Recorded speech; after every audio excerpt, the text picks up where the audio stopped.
There was a time when people used to happily go to internet cafes to check their email. Times haven't changed much. People still go to cafes and check their emails while they pretend to love their work. Since the early days of internet browsers and colored monitors, one thing has not changed at all: the blue underlined text that links to a web page or a document, aka hyperlinks. But why are hyperlinks blue? This is Brain Biscuits. Tim Berners-Lee is also referred to as the father of internet. It's a misconception that Tim Berners-Lee picked blue underlined text in, say, around 93-94 so that the hyperlinked text stands out from the black text around it.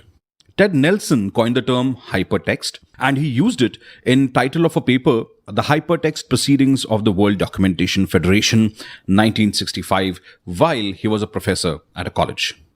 Hyperlinks were about organizing and connecting associated information. This was even before Internet's predecessor, ARPANET. So in those times, hypertexts were denoted by underlined text. Oh, by the way, ARPANET existed for the scientists of the US government's Advanced Research Projects Agency. They had planned to share scientific papers, commentary, and ideas across multiple computers. And in fact, the pre-internet internet looked like a simple mind map that could be drawn on an A4 sheet. There's a link in show notes where you can check out ARPANET and how the internet before internet looked. By 1994, color screens became a bit common on computers. Links became blue. And when you hovered on those, they actually mentioned their purpose. It read, each highlighted phrase, underlined or colored, is a hyperlink to another document or information resource somewhere on the internet. Single click on any hyperlinked phrase to follow the link. So basically, explanation had to be given of why the text stood out and why it was colored, why it was underlined.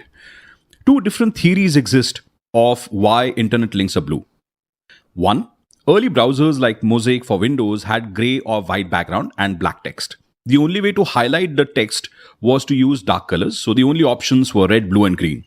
Red and green are recognized by same cells in the eye, and red-green color blindness is one of the most frequent types of color blindness. It affects almost 7% of males and 0.4% of women. As a result, it was only natural to select a color that everyone could see and wouldn't be mistaken for black.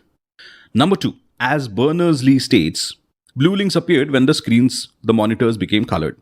He does not remember who started using blue color for links. Berners-Lee preferred green color for the hypertext because green was considered to be a soothing color. But blue became more popular over the time period.